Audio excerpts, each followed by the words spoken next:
Please sit down.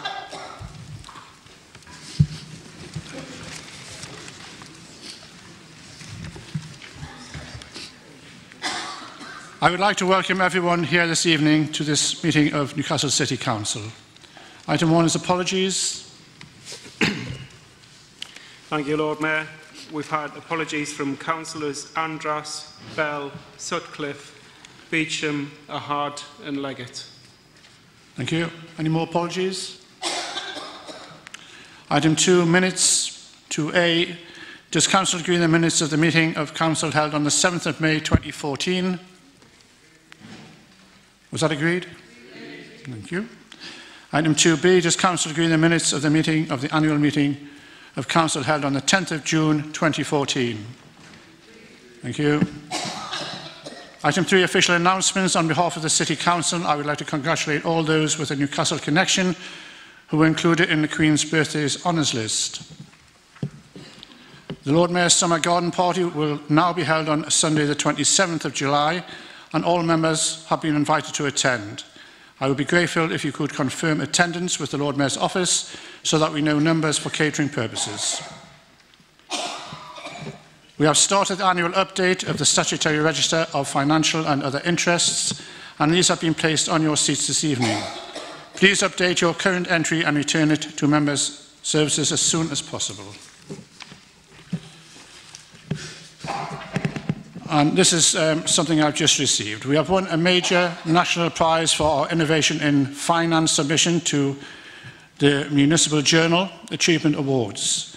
The award was won on Thursday the 19th of June at the final of the awards in London, which are given out each year to local councils for best practice, innovation and excellence. Judges singled out the 200 million Stevenson Quarter development as evidence that the council was using genuinely innovative financing methods to deliver economic development in the city. They also pointed to the Newcastle Culture Fund as further proof of an imaginative financial approach. We are very proud of this award because it recognises the hard work of the City Council is doing to lead Newcastle through tough times. Through innovation, financial support, the Council has helped major projects like the development of the Stevenson Quarter, an upgrade of the Tyneside Cinema, and a redevelopment of the Live Theatre to create new jobs and to add to the cultural vibrancy of the city. With Sunderland and Gateshead Council both recognised at the awards, we are showing that hard-working staff in the North East Councils are making a real difference to their communities. We are proud of their achievement and congratulate them. Thank you. Correspondence, item 4, response from Karen Bradley MP, Minister for Modern Slavery and Organised Crime to motion to Council from November 2013. And item 5 now goes to introduction of a new councillor. I believe it's Councillor Down who is announcing Robin Ashley. Robin Ashby, Councillor Down. Thank you, Lord Mayor. Before I introduce Robin to Council, could I just put on record my appreciation for the 30 years of service that Councillor Diane Packham gave to the city and to Grange and Parklands Ward. One of her lasting legacies is the community bus service for Gosforth, which she helped to establish more than 25 years ago. She did not seek re-election, Lord Mayor, because of other commitments, family and outside interests. But I'd just like to give thanks for all the work she's done for the residents and for the city over those years. Thank you, Councillor Down. Well, it gives me great pleasure to introduce Robin to the City Council. Robin's father was in the RAF, so he moved with his family to many different bases around the country and went to a large number of schools before completing his studies at Ipswich School. Robin has a BSc from Birmingham University in Chemical Engineering and a postgraduate certificate in Accounting and Finance from Aston University. Robin has had a long association with the Liberal Party and now with the Liberal Democrats. He joined the old Liberal Party at the age of 16, attracted particularly to their policies in Europe. Robin was parliamentary Liberal SDP alliance candidate in 1983 and 1987, fighting the Langbar constituency, Teesside. He became a councillor for Nunthorpe on Middlesbrough City Council in 1981, serving for several years, and during which time he was group leader. He worked in public relations for many years and now promotes defence and security issues through the UK Defence Forum. Robin has lived in Parklands Ward since he moved to Newcastle in 1988 and is a great supporter of this city. Councillor Allen and I and Lib Dem members were delighted that he was so keen to take on the role of councillor, and we look forward to working closely with him. I've already been his Batman more than once, for the good of the ward and the city. As we know, all councillors and officers will look forward to working with him. Thank you, Lord Mayor. Thank you, Councillor Down. Councillor Ashby, can I invite you to reply, please? Yes, Lord Mayor, fellow councillors. It's a huge pleasure and privilege to be here. And I'd like, first of all, to thank Councillor David Down for his introduction, and him and Councillor Pauline Allen for the support during the campaign and now as the new boy. And it is a very hard act to follow when you're coming after a councillor who has served the people for 30 years, as Diane Packham has. I've pride in being a representative of the Parklands Ward, and I thank everybody who voted for me. And I'm particularly pleased that I shall be a councillor during the 800th year of Newcastle's mayoralty. I'll do my best for everybody in Parklands Ward, and for them I'll be holding the Labour Party to account for their temporary stewardship of the great city of Newcastle upon Tyne. Thank you. Item 6, petitions. We have received one petition for this meeting to be dealt with in the normal way under standing orders.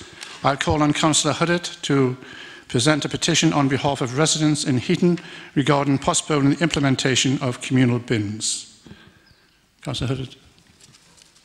Thank you, Lord Mayor. Do you want me to read the front of this? Yes, please. Yes. We, the undersigned, call upon Newcastle City Council to postpone implementation of communal bins in Heaton to allow for full public consultation, including public meetings, to respond to local questions and concerns. Thank you very much. Does Council agree to refer the petition to the relevant Cabinet Member and Director? Agreed. Item 7, looked after children strategic plan. Before I call on Councillor Kingston to introduce the report, can I also draw members' attention to the comments of the Overview and Scrutiny Committee and the Newcastle Pledge included with the items circulated at the meeting. I'd like to call on Councillor Kingston to Thank you, Lord Mayor, and thank you for drawing the attention to the notes from scrutiny. Unfortunately, the council agenda went out before the scrutiny panel meeting, which is why it's been dealt with in this way. I'm very pleased to be bringing this report tonight, as it gives me the opportunity to highlight the very important job that councillors have as corporate parents to all of our looked after children. The pledge you referred to was introduced 2 or 3 years ago, and it's our promise to look after children of what they can expect from us whilst they are in our care. And we have a number of newer councillors, which is why I've taken the opportunity to ensure that it was circulated again. The strategic plan is essentially how we put this into practice in 3 key areas of safely reducing numbers, improving outcomes and supporting care leavers. The plan has also been to Corporate Parent Advisory Committee and was largely supported at that meeting as well as at scrutiny. I'm very happy to take any comments and questions about the report, and I hope that you'll all join us in approving the plan as recommended in the report. Thank you. Thank you, Councillor Kingston. I understand we have Councillors Cott, Taylor and Faulkner who wish to ask questions. And do we have anyone from this side? Councillor Higgins. Thank you. Sorry. Councillor Talbot. Yeah, of course. Right, Councillor Cott, did you wish to? Thank you very much, Lord Mayor. I would just like to start by thanking Councillor Kingsland for bringing this report. I think it's a very well-structured report, but it also sets out the City Council's important ambitions around its support for looked-after children.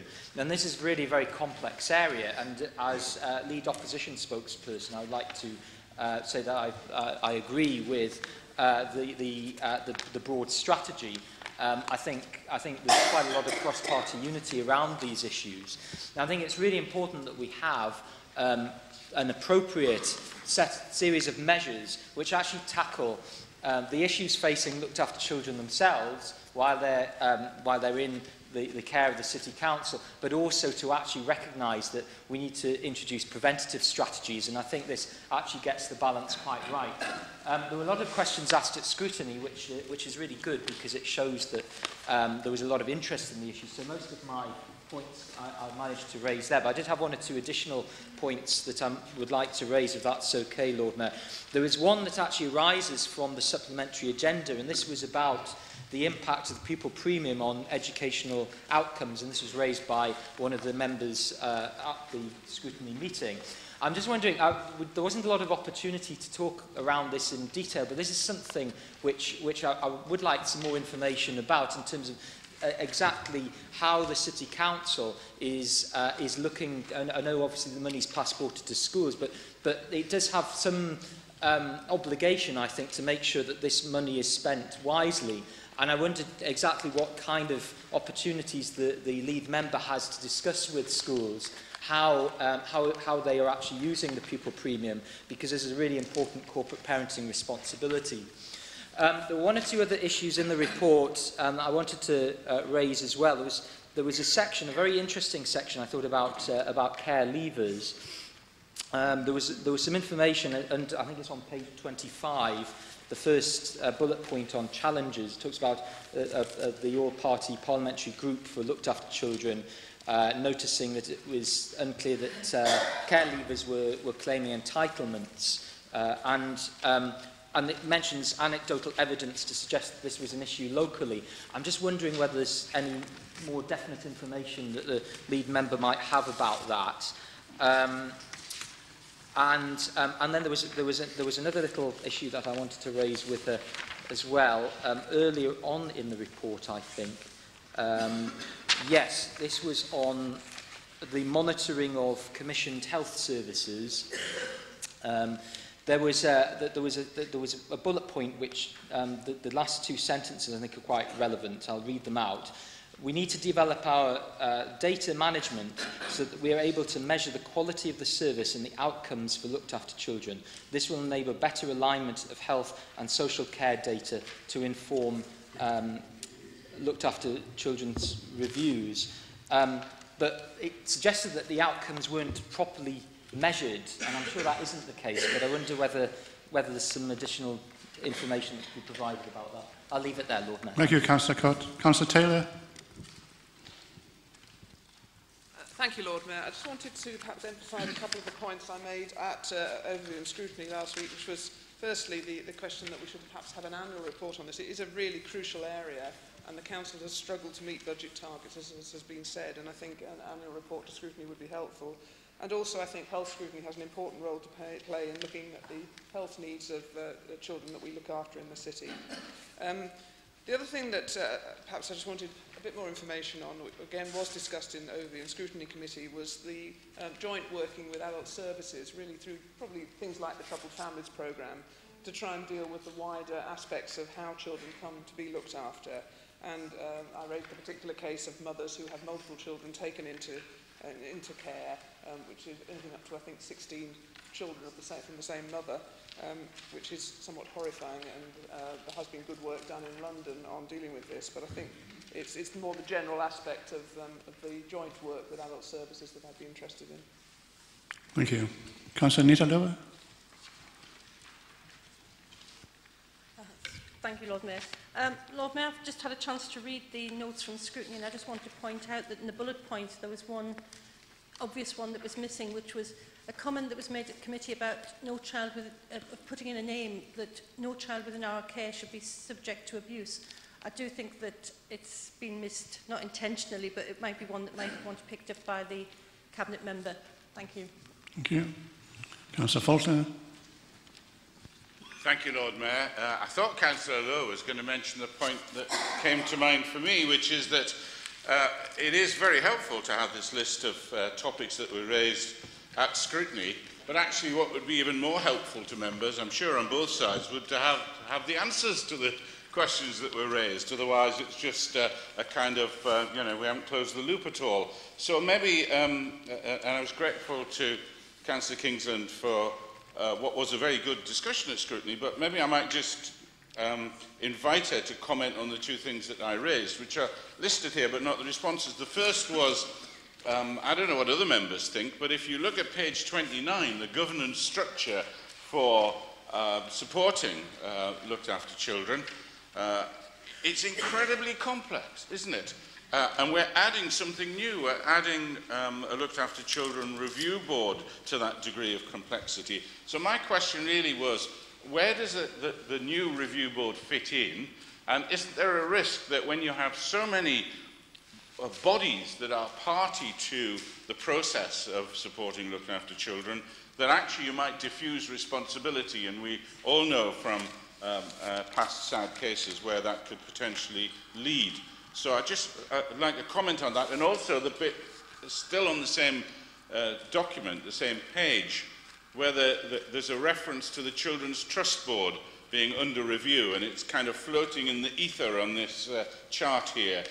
So just a comment really about what is likely to happen to the Children's Trust Board as part of that review process. And my second question was around the role of members in corporate parenting. My impression is, certainly when I was first on the council, that members, and it may be our own fault for not kind of coming forward and being too shy about it, but that members were a lot more involved in visits to homes and being able to interview and speak to children directly. Now, perhaps that still happens and I'm just out of the loop, but I wondered if Councillor Kingsland had any comment to offer on how members, individual members, might actually get more engaged with the process.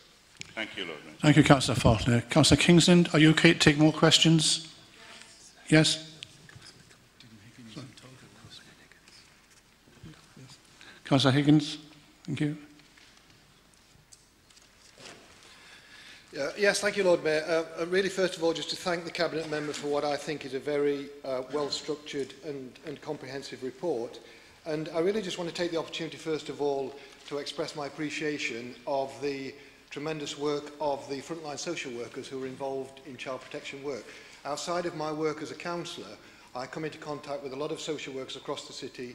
I'm aware of the work pressures, I'm aware of the caseloads that they're working under, and I just want to express my appreciation of the tremendous work they do. And I'm particularly pleased to read the comment that workforce stability in Newcastle has improved and that we now have low vacancy rates, low turnover, and minimal use of agency workers, because agency workers do play a part, but I think it's important that we do have that stability in the workforce. But really my question and comment just relates to page 18, and again it's positive news. I think it's to be applauded in the sense that the number of contacts, referrals, assessments and children subject to child protection plans have all decreased during 2012-2013. But the rider there is, although it is too soon to say whether this is a sustained trend, and we all know that one highly publicised controversial case can suddenly spike that, and we can suddenly have an increased number of referrals. So it's really just a question or a comment to the Cabinet Member that does she agree with me that it's very important that we are vigilant about that and we do retain the resources to deal with that unexpected spike that might come in the future. Thank you, Councillor Higgins. Councillor Talbot. Thank you, Lord Mayor. Again, I'd like to say thank you for a very comprehensive report on a hugely important subject. And actually, it chimes in with what Councillor Faulkner said, because I'd like some advice, really, about how ward councillors, ward members could get more involved in supporting looked after children and what kind of things that we could do to support them. Thank you. Call on Councillor Kingston to reply. I think I've got everything. I think there's one I might just need some clarification. Yes, that's what I wondered if you'd need a bit of a break there between the questions. I'll come to that. It's one of the early questions. I'm very grateful for everybody's comments, and I absolutely agree with Councillor Cott that preventative work is the way forward. In terms of pupil premium, Obviously, as he says, it's passported to schools and they make decisions about how it's spent, but obviously it should be spent on those children that it's given for. And one of the ways that we hold schools to account is through the head of the virtual school, who has a responsibility as head teacher for all looked after children. And he comes to our Corporate Parent Advisory Committee on a regular basis and gives us that information. And I'm sure his reports could be shared with scrutiny if they feel that that would be helpful. So the next one I wasn't sure about because Councillor Cott asked about entitlements and I didn't catch what entitlements that was he was referring to. So while he looks, I'll just go on. In terms of data management, I agree, I think we do have the data. We've been praised by Ofsted for being data rich, and we've also been praised by Ofsted recently for being good in our commissioning arrangements. So I think it's probably less that there's a problem, but more just a clarification that that is something we need to be focused on going forward. Councillor Taylor, I agree. I have no problem with an annual report to scrutiny. I think that would be very helpful. And in terms of joint working with adult services, it's something that came up at the last Children's Trust Board meeting where, and it moves on to Councillor Faulkner's question about Children's Trust Board. I think one of the issues for Children's Trust Board is it's no longer statutory. And I think because of that, people who are members of that haven't really felt that there's been a focus or a purpose. So we have had a refresh and consulted on people in relation to what they would like to see. And they're very keen to look at the preventative agenda and to be working with adult services on those services that impact on the safety of children, such as drug and alcohol and domestic violence. So a group of officers and representatives of the partners have been tasked to go away and look at the structure and a work programme for that.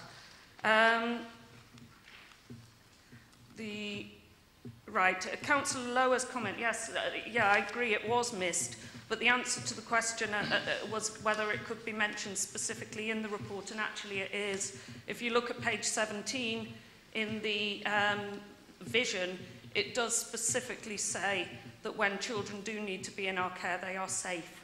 So I think that the answer to that question is already in the report. Councillor Faulkner, yes, sorry, I mean, this, obviously the scrutiny panel was only on Thursday and this has all been a bit of a rush. The minutes weren't complete by the time this bullet point note was done, and hopefully there will be more information in the minutes.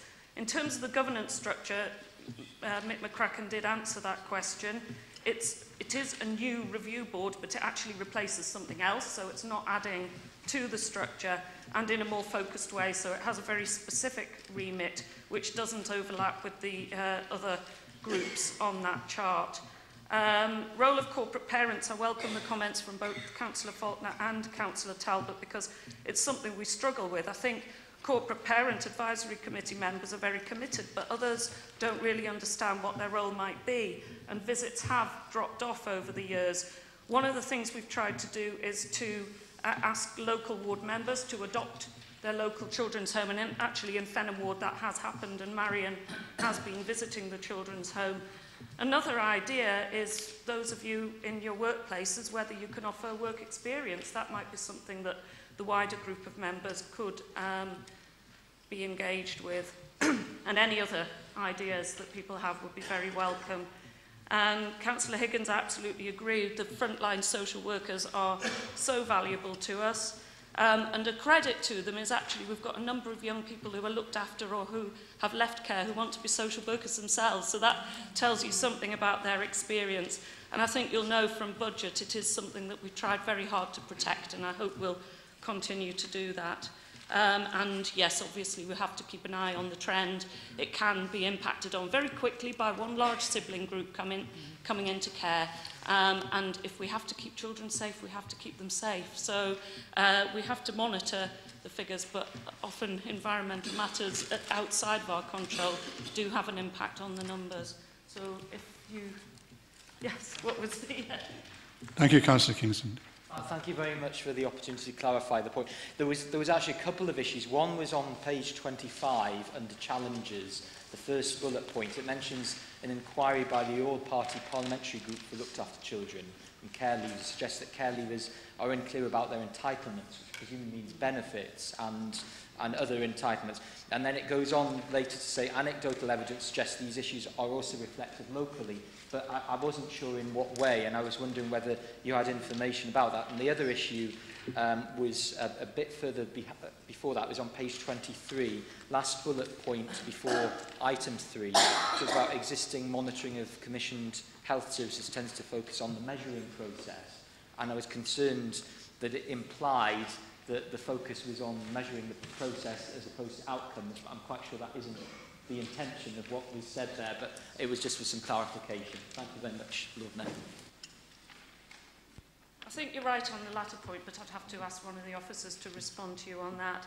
In terms of benefits, when we meet at corporate parent, we meet with care leavers, and one of the things that comes up regularly is about support in relation to financial matters, and particular concerns about how those living independently can manage on the benefits that they have, the impact of welfare reform, the amount that you are paid for an apprenticeship, which is something that young people want to take up but can't afford to do that.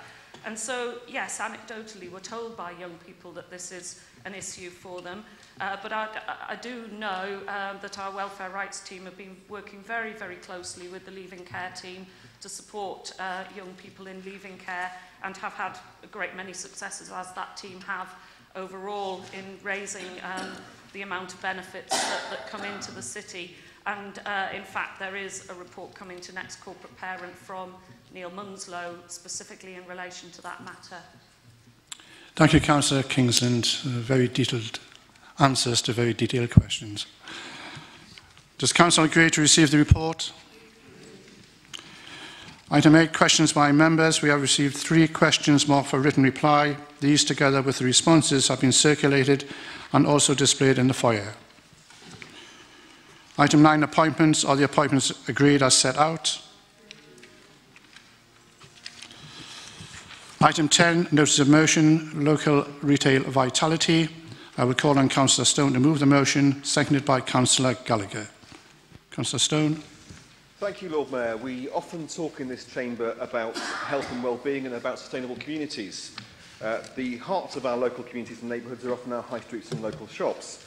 My motion tonight invites the Council to consider the health and vitality of our local retail streets and centres, and to consider whether it's meeting its own core strategy policies on enhancing vitality and diversity of local retail provision. Some streets in the city are thriving. Heaton Road in my area is becoming attractive and successful, with a number of popular shops, cafes and restaurants. The West Road is a diverse and thriving local centre. However, other centres are in a less vibrant condition. There is an argument that local retail centres are products of their local catchments and provide services with supply demands of local people. I'm not arguing there should be artisan cake makers or upmarket delis in every part of the city. I'm not arguing for the restoration of traditional butchers, the bakers and the candlestick makers. But it is a noticeable trend that retail units in many local retail centres are becoming occupied increasingly by hot food takeaways, moneylenders, bookmakers, rather than healthier options such as greengrocers. That might be a sign of the times, but it could be argued these uses are having a negative effect on neighbourhood vitality and sustainability. There is a vicious cycle. As other retail uses decline, more of these less sustainable uses spring up in empty and vacant units. It's becoming an increasing concern. If we continue to operate a laissez-faire planning approach, the trend will increase. The socio-economic impact, whether in terms of obesity or in terms of debt and financial exclusion, will similarly also increase. There is growing interest in the problem of so-called toxic high streets. Newcastle University are leading academic research. I'd like to see the Council make more use of local planning policies, including the Localism Act, to do more to address this issue. Local communities should have more say on neighbourhood policies for local retail, which incentivise sustainable uses and limit less sustainable ones. I don't seek to ban takeaways or anything quite so tough as New York City's ban on any sales of trans fat products. But where there are multiple hot food takeaways on the street, it does affect local quality of life. They are open often until late in the night. They contribute to litter problems, particularly given the current reluctance of the Council to empty litter bins regularly. I detect a somewhat reluctant note to the amendment, but I would note the Chief Executive made more positive comments on a recent visit to North Heaton's Shillingham Road about adopting just such an approach. Finally, Lord Mayor, my motion includes a crucial aspect which the amendment does not. Given the Council has set a precedent by introducing a late-night levy on city centre businesses which contribute to late-night disorder, I propose the Council should consider the feasibility of a sustainable retail levy on less wholesome retail businesses, which could fund, for example, extra litter patrols, anti-obesity and healthy eating strategies, or financial inclusion projects. My motion asks simply for a Cabinet report on the feasibility of this. It's an opportunity to demonstrate some real leadership and help to boost vitality, generate revenue to help offset the adverse social economic impacts that I talked about. Sadly, the amendment is rather timid in this respect. If the administration won't lead on this issue, then the opposition will. Thank you, Lord Mayor. Thank you, Councillor Stone. Councillor Gallagher. Thank you, Lord Mayor. I'm happy to second. Having watched virtually every World Cup game, I'll resist the temptation to wave at myself on the big screen. Sorry, I just did it. There is a few shopping areas around my ward. Obviously, we've got Gosforth High Street itself. There's a wide range of shops, some national chains, a lot of independents. Now, the shops may be independent, but they are all dependent on each other. Someone who comes to the high street to go to one shop will invariably hang around and go to another shop or to a local cafe. Sadly, we hear now the post office is looking to relocate the post office, which will be terrible for the street itself if that goes ahead. So obviously, we're campaigning to stop that happening. On a smaller scale, we have South Gosforth, which I may have talked about before, which has an eclectic range of shops from cafes to tattooists, even has a meditation centre. There are takeaways, obviously, because there is a demand for it, but a major pizza chain, I won't name it, did want to open until about 3 o'clock in the morning to do home deliveries, etc. But the residents were against it, and we were against it, and eventually the firm changed their mind. And that was good, because if they'd won, perhaps we might have ended up with more fast food retail outlets on the street, and we would literally have had a domino effect. Thank you. On both the High Street and Station Road, we have empty premises, and we all know what an eyesore they are. So I welcome a point in Greg's motion to assist landlords to make their properties more attractive. This will be good. We're trying what we can to help the traders in South Gosforth. The street doesn't have much going for it in terms of infrastructure. There's virtually no parking to speak of. The notorious Hadricks Mill Junction's right at the bottom of the street. And I've been trying to get the traders to get things like cycle racks and what have you.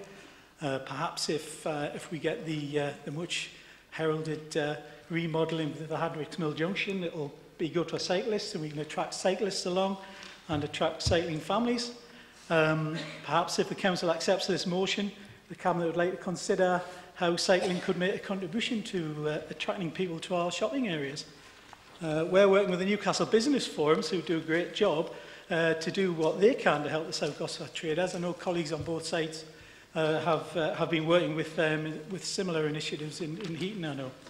But there's only so much we can do at a ward level, which is why I welcome the extra powers. I hope we all get behind Greg's motion, and let's all work together to get our city doing business. Thank you. Thank you, Councillor Gallagher. Councillor Ashby, did you wish to contribute? Thank you, Lord Mayor.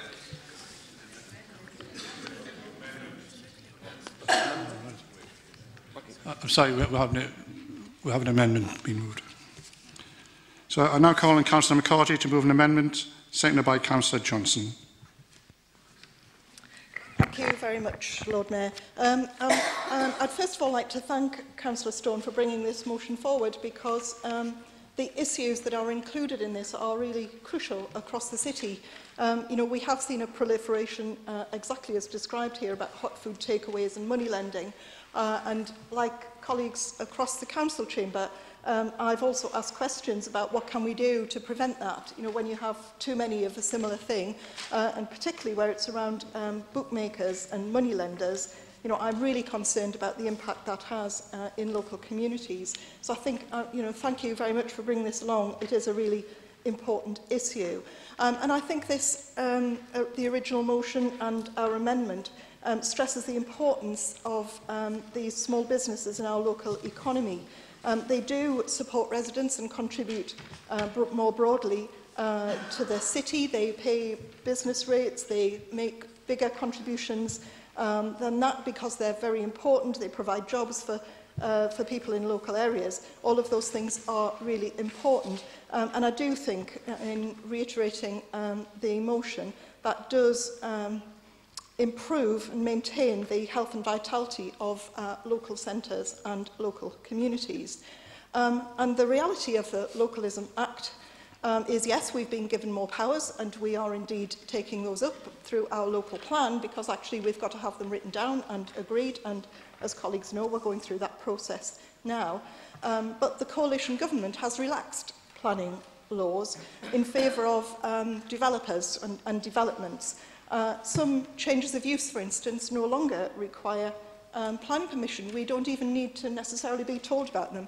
And of course, Lord Mayor, as we've heard many times in this council chamber, we do have a conflict with the recommendations that we would want to support from the retail health check with the coalition government's austerity programme, because no matter what we want to do, we still have limited resources in order to be able to carry those out. We do have that local plan. We are investing in local centres. This week I've had my conversation actually with my ward colleagues about the investment in improving pavements and the appearance of local shopping places. You know, those conversations, I guess, will be happening with colleagues across the council chamber. And we did agree last year, I think, that we would invest in local shopping centres because of the importance of that and the appearance of that in local communities. So we are doing what we can to improve that.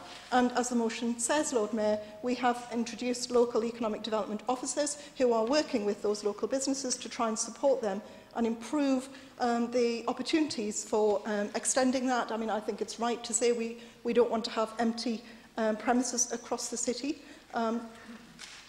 And the reason that we have put forward this amendment is we don't want to see yet another tax on small businesses. That is not the right decision. Councillor Gallagher talked about Gosforth High Street. Well, actually, we tried to work with Gosforth High Street to set up a business improvement district. And from memory, it was something like 80% voted against, so it wasn't actually wanted. And I think if we're going to try and work with the people, the businesses, then we need to do it in a way, on a case-by-case basis, not kind of have a general taxation right across the city, because that would not work. We need to look at that on a case-by-case basis where the need arises. So, Lord Mayor, I'm very happy to move this amendment and hope the Council agrees it. Thank you. Thank you, Councillor McCarthy. Councillor Johnson. Thank you, Lord Mayor. It's with pleasure that I second the amendment that's been proposed by Councillor McCarthy. But I also commend Councillor Stone for bringing this important policy area to the attention of Council for discussion this evening. I won't dwell too long, but I've got one point to make just to expand on Councillor McCarthy's points in relation to change of use class. And that's that there are live examples already of small businesses in Newcastle that are being forced to face the disruption of having to relocate as a consequence of their business premises being reclassified and sold for residential use. That's the kind of relaxation of the use classes that the coalition government have brought in that, again, is making life more difficult for small businesses in the city. So I'd urge members to support the amendment and welcome the opportunity to second that. Thank you, Lord Mayor. Thank you, Councillor Johnson. Councillor Aspey, now you're in. Yes, Lord Mayor, thank you very much. I rise to support Councillor Stone and Councillor Gallagher in their motion and call upon evidence garnered from my ward and from Gosforth. In Great Park and in Brunton Park, there are small shops who are currently recruiting people. These are entry-level jobs, things that are very, very unusual these days. Brunton Park is thriving based on quality and specialisation. We have an off-licence there where you can get beers which are unique in the North East. We have award-winning butcher, and so on. But these are under some pressure because of things like parking, which we are currently considering at the ward, and the flood alleviation scheme, very welcomed by residents, but may well have an impact on those shops for a year, and a year is a long time in retail. In Melton Park, we sadly see that the shops have reduced, and that actually highlights one of the issues, which is when shops are going out of business, rather than have takeaways and these sorts of things. Maybe we should be having policies which are going to help to convert those premises for other uses. When we look down at South Gosforth, there's been a very interesting case study down there of the new Sainsbury's. They are already hitting their retail targets, and they are pulling up trade in the area. The Majestic wine warehouse there is actually doing more business than it did before Sainsbury's came along. But that is a magnet. The trade has to come from somewhere. That is a magnet for other areas, and we do have the same issue with the Gosforth High Street, with the proposal traffic changes there, with Asda and the new Marks & Spencers, again acting as a magnet and pulling trade away from the Gosforth High Street, which will become increasingly difficult for people to get to during the period of these proposed roadworks. I would like to pick up on the point about the Business Improvement District. That actually was not just retail, that it did include a very large number of businesses, including my own, in the region's centre. We need to recognise travel needs in places like Gosforth. It's a destination shopping area as well as an area that local people visit. The travel needs of cars, the number of parking spaces, which is going to be reduced by the traffic scheme. This can be only counterproductive. People go there by bus as well, and whatever the virtues of cycling, elderly residents can't do their weekly shop in winter on bikes. I'd like to see planning laws which allow the council to take into account demand when assessing applications for new domestic premises. In sum, vitality requires variety, it requires support by the council and broad involvement by retailers. Thank you, Councillor Ashby. And may I be first to congratulate you on your maiden speech. Councillor Denham.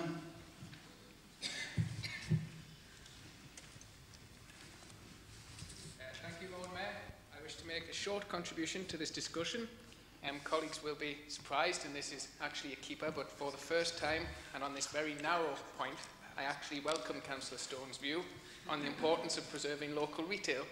Colleagues in Walker, however, will, I am sure, be contrasting tonight's motion with his delivery, and I use the term with no lack of sarcasm, for the Church Walk Centre. For colleagues who perhaps didn't pay as close an attention to this place back in the day, this was when the Council's then Regeneration Department very ably demonstrated why the Audit Commission felt the need to grade it, rather generously I thought, with just 1 star. I would be grateful if, when summing up, Councillor Stone could provide more detail on precisely what sorts of shops he wishes to encourage in communities, having rather vocally championed the award of an alcohol licence for Tesco on Granger Street, against what struck me as sizable public objections. I am wondering if it is this sort of thing. The two do not seem coterminous to myself. Or indeed, I wonder if he shares my genuine concerns, based predominantly on observing the changing nature of the Heaton area, that the building of new homes on Greenbelt leads to a certain population drift and can potentially impact on existing local retail areas. Therefore, with regards to the motion he's brought tonight, does he agree with me that attention needs to be paid not only to the retail impact of Newcastle's core strategy, and I would contend that it is, but equally to those bordering local authorities, not least Northumberland County Council, where proposals remain for some 850 homes in the Ponteland area, including 280 by the Lugano Group. Coincidentally, I am sure, Lord Mayor, the landlords of the Granger Street Tesco outlet. Thank you, Councillor Denham. Councillor Faulkner. Thank you, Lord Mayor. I was just going to comment too on the Business Improvement District ballot for Gosforth High Street, because the truth is that actually the majority of traders did want it. It is because of the way in which these ballots are constructed that you have to win the vote on both the number of businesses who vote, but also on total rateable value. And it was actually Northern Rock / Virgin Money and Asda who colluded to stop it happening, which kind of makes the point, really, that we were trying to promote the vitality of the independent stores and everybody who makes up a diverse shopping area like Gosforth, and two big bruisers come and blow it out the water. So I think actually you helped make the point for the motion rather than destroy it, Joyce. The other thing I wanted to say really was that when you first came up with the concept of decent neighbourhoods, and I remember Councillor Todd was explaining what would go into making up decent neighbourhoods. I remember at the time some of us said, actually the vitality of your local shopping centres, your retail centres, your district high streets, was a really, really essential part of that, and that if the council had a plan, that it shouldn't be just about the extent to which you sweep the streets and deal with street furniture or whatever. It should actually be about how you sustain retail vitality to make sure that people aren't going to go to the out of towns or whatever, but will support and encourage this new spirit of entrepreneurship which we're seeing in this country to manifest itself in people feeling confident about opening shops in district centres. So, if there is not to be, because you're amending the motion, if there's not to be a Cabinet report, although there is nothing to stop you having a Cabinet report even if you haven't put that in the motion, maybe I might suggest that one of the policy Cabinet meetings in the future might actually be on that theme, and then we could be quite all-embracing, and whoever drafts the paper would effectively be writing the equivalent of a Cabinet report anyway. But I do think that this debate should go further than tonight and the way in which we press the buttons, because I think it is really, really important. And it is something that the government are interested in, and made this announcement earlier in the year about a £1 billion fund. It had smaller amounts of money available on previous occasions. We actually called in former Councillor Murison's decision to hijack the £100,000 that was available through the localised porters pilot and spend it on his own patch. But I'd be quite interested in seeing how that money was invested and what the outcome is. Let's put that as part of how the City Council is using what resources it has, and it may not be as much as before, but still substantial resources to support local centres, local districts, local traders. Thank you, Councillor Faulkner. Councillor Bell. Councillor Bell? No? Councillor Todd?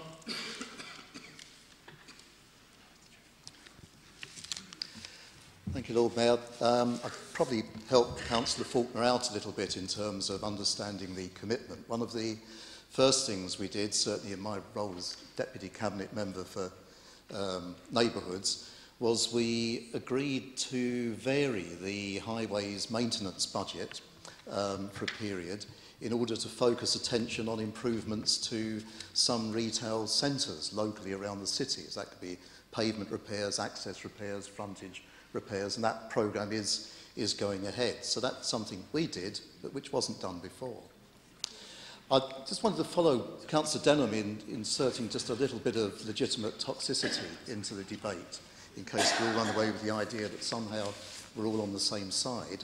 I'm really interested in Councillor Stone's conversion to local communities having a say in how their retail localities develop. I seem to remember about 4 years ago or so when the Benwell and Scotswood area action plan was gerrymandered in relation to the General Hospital to include the General Hospital in Wingrove and Arthur's Hill, not in Benwell and Scotswood, but to include it in that plan and exclude the people living around the General Hospital from formal consultation. We brought a plan, a suggestion that we modify that planning process to create what in effect will be a local planning partnership along West Road, involving the neighbourhoods, the shopkeepers, the other businesses in the area. It was so good that Councillor Stone and his colleagues voted against it not once but twice when we brought it. So we're still interested in those kinds of ideas. I'm sure in the amendment picks up on looking at future possibilities around that. Because the big achievement of the Liberal Democrats when they joined the Tories in government, and which high streets around the country are sort of now facing the results from, is that they produced poverty high streets. Councillor McCarthy has detailed the growth in the big growth industry of the condemned government in terms of payday loans, bookies, pawnbrokers and all the rest of it, which have unbalanced many high streets where high streets have been able to survive at all in neighbourhoods. The point is, you can't really solve the problem unless you do something else, which is end a sort of mad austerity economic programme. You've got to put some effort and some activity back into the economy, and that's clearly something this government is not going to do. So we'll continue to have poverty high streets so long as we have this government. What we need to do really is make, as Councillor Ashby has sort of kind of signalled, the bigger fundamental change. We have to see the bigger picture. But just as picture houses have closed, I think the bigger picture is closing on them as well. Councillor Ellison. Lord Mayor, I wasn't going to really speak on this, but I had to try and just make a few comments as chair of the planning committee. We've actually had a report, Councillor Cook and myself, commissioned by the planning department about hot food takeaways, done by some students at Newcastle University who did a really thorough job on it and made some very, very interesting reading. But because of the pressure within the department at the moment, we haven't been able to take it forward. It's certainly something that we want to try and do, is to have a local plan as far as hot food takeaways are concerned, because when it comes to planning, it's very, very difficult to turn them down. There's some recent ones. We've had one in Throckley, where there was a one right next to another takeaway, which was given permission by the planning inspectors after we refused it. So we are trying to bring a plan together, but we actually need some staff resources to try and do that, which unfortunately we haven't got at the minute. But we definitely do need a local plan as far as hot food takeaways are concerned. Another very interesting one, which the government's relaxed the laws on, is financial institutions, which are banks and other financial institutions where money actually goes across their counters. I think most people have seen the very, very impressive redevelopment of the Monument Mall at the bottom of Northumberland Street. Absolutely fantastic. The original application was an application from Barclays Bank to put a new bank across the whole frontage of that shopping mall. We refused that. Had we done so, that new shop frontage would have been a bank now, and several other Barclays banks in the city centre would have closed with empty buildings situated across the city. So that's another thing that the government's now relaxed on. Any shop premises now can be converted to a bank. Had that legislation been in now, there would have been a Barclays bank there and 3 or 4 empty buildings across the city centre, not what we want. The other thing that is being slipped through on permitted development rates is offices to residential. An office block now can be converted to residential without actually having planning permission. And they've also slipped the one in which allows shops on the high street to be converted to residential too. So you've got high streets where you may have an empty shop unit, somebody can come along without planning permission and just convert it into a house.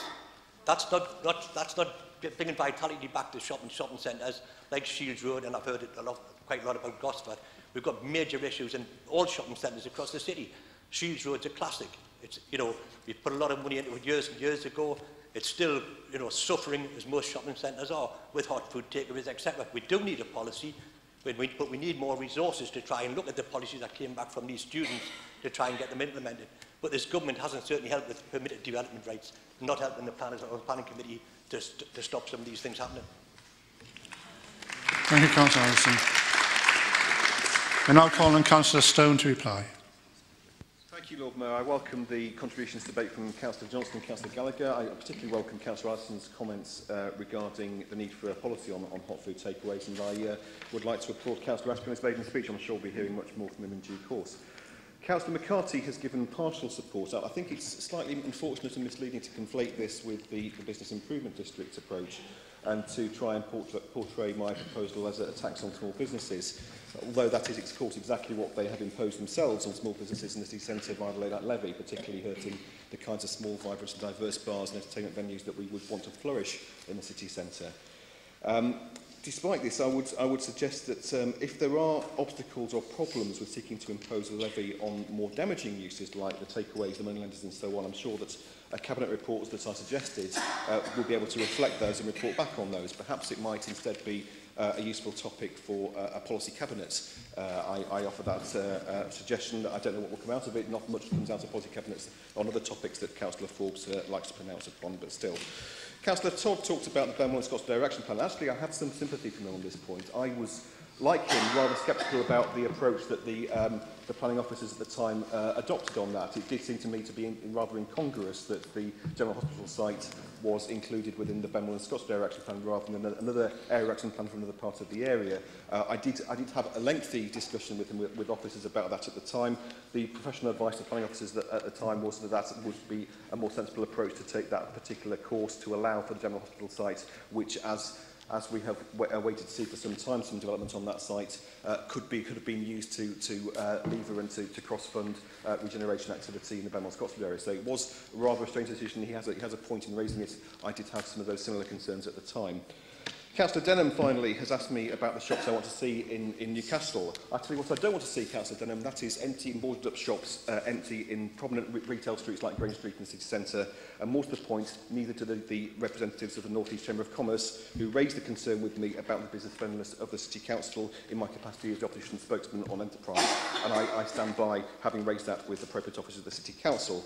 I'd also question, given his comments, why Councillor Denham and other East End Labour councillors supported the change of use of the Asda store at the Newcastle Shopping Park against planning policy, against the planning officer recommendations at committee, and to the detriment and the direct disadvantage of Shields Road. So perhaps Councillor Denham might want to come back at that at another point in time.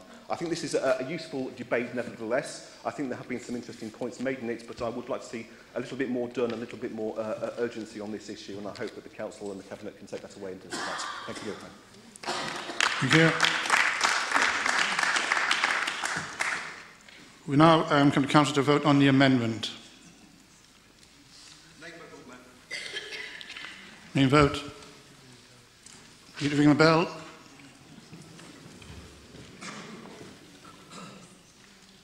Can't find the bell.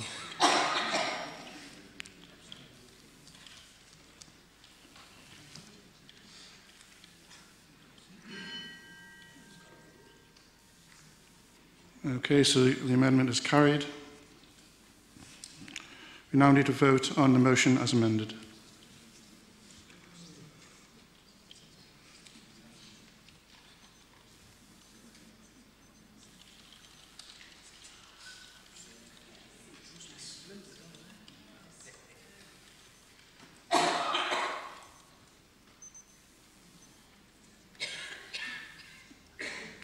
Okay, 4623, that goes through.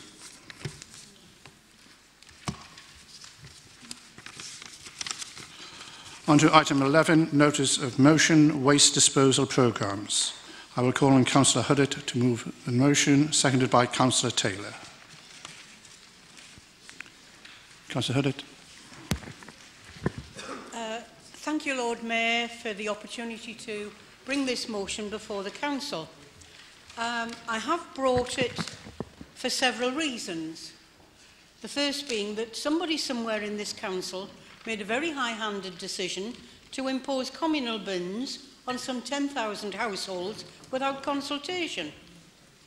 Also, because residents pay council tax and they believe that this entitles them to some kind of democratic say about the services their money is spent on. So it's about democracy and accountability. Now, in the past couple of years, as everybody knows, residents had charges imposed on them for the brown bins, for garden waste, on the basis of what was a highly dubious consultation. And we all know what happened as a consequence of that. The reality test was that tens of thousands of people refused to pay it. And the initiator, the wunderkind, disappeared off to Yorkshire. Well, Lord Mayor, I believe, as do some of my colleagues, that residents should be actively consulted about these ideas and not be subjected to the kind of management decision that the Ceausescu regime would have been proud of. What we have had here is another example of an ill-thought-out decision that this council is becoming known for making. It's not that we don't recognise that there is a problem in getting certain groups of people to use their waste bin sensibly or take some responsibility for the environment in which we live, because we do. And we consider that residents do not need to have a PhD in rocket science to put the correct waste in the correct bin, put that bin out on a certain day of the week and then take it back in. thousands of people who don't have a PhD actually do this quite competently every week. Now, they might rightly complain about the current fortnightly schedule, but they actually manage not to tip piles of rubbish and black bags in the street or fill up other people's bins with unsupported waste. Unfortunately, many students and the transient population of short-term renters that we have seem incapable of doing this, and it drives the owner-occupiers and the people who want to live in a decent, clean location to distraction. Councillor Stevenson has stood here not so very long ago to answer questions about the bins problem and publicly stated that some people require more education. Well, we all agreed to that, and I wonder what happened to that bright idea. Or is the communal bins the bright idea? So now we have a bright idea of imposing communal bins to solve a problem which doesn't exist in many locations. Apparently, the decision to impose this on 144 streets, where some 10,000 households live, now that could be as many as 30,000 people, was based on a small sample of streets where a pilot trial had been run. Where is the evaluation of this pilot? Who conducted it, and when can we see it? Surely residents and their councillors are entitled to read and ask questions about the results. Surely residents and the councillors are entitled to active consultation about the practicalities and the implications of such a scheme, and surely we're entitled to examine how other schemes have fared when they have been introduced or abandoned in other towns. We have all read about the horrors of communal bin schemes in Brighton and Manchester, and we're entitled to know about this. Interestingly enough, once the information about this high-handed scheme was leaked and put on the website, and residents became aware of it and very quickly raised their concerns and signed petitions, the information was removed and changed. Who did that? On whose instructions? Some of us have actually seen the smart map with lots of dots on it. I've got a dot at the back of my house to show the streets where this was planned to take place, but many more have not. It really is a disgrace that the movers of this ridiculous idea have failed to speak or write to thousands of people who could be affected by this, particularly those who live in terraced streets and who continue to pay their council tax in the belief that they will have a say in these matters. And then we've suddenly heard that somebody's opened a box called Common Sense, and we're now going to be all consulted, but it might take months. However, we have also heard that somebody, somewhere, has bought the damn bins, and they're all stacked up now in Rothbury Terrace. So who did that? Was it another bright idea? Lord Mayor, it sounds a bit like closing the back gate after the wheelie bin has bolted. This whole idea of communal bins raises dozens of questions. I've got an amber light. I will not go through them all. For instance, how many per household? How many of the terrace streets where you've got hundreds of properties backing onto each other? Right. Okay, I will finish my finishing sentence. If communal bins are such a good idea, I want to ask on behalf of the thousands of residents where these pilots will be conducted. I want to see a communal bin at the back door of every Labour councillor, starting with Nick Forbes, because he's got a dot on the map, Nick Kemp, Councillor Huddard, that's a long sentence. I want every Labour councillor to volunteer to have a communal bin outside their house.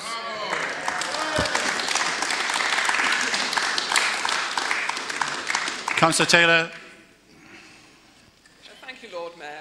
I'm glad that both the motion and the amendment recognise the huge amount of work that was done by the Liberal Democrats between 2004 and 2011 to try and reduce the amount of waste that we produce in this city through targets for waste minimisation, recycling, the implementation of the blue bins and the garden bins, and the use of the recycling facility at Sandhills. I'd remind the councillors that between 2004 and 2010 there was a downward trend year on year on the amount of both household and municipal waste, and we had an environmental engagement and education team that worked with partners across the city with schemes to try and reduce the amount of waste we had, including hard-to-reach groups, and it was very successful.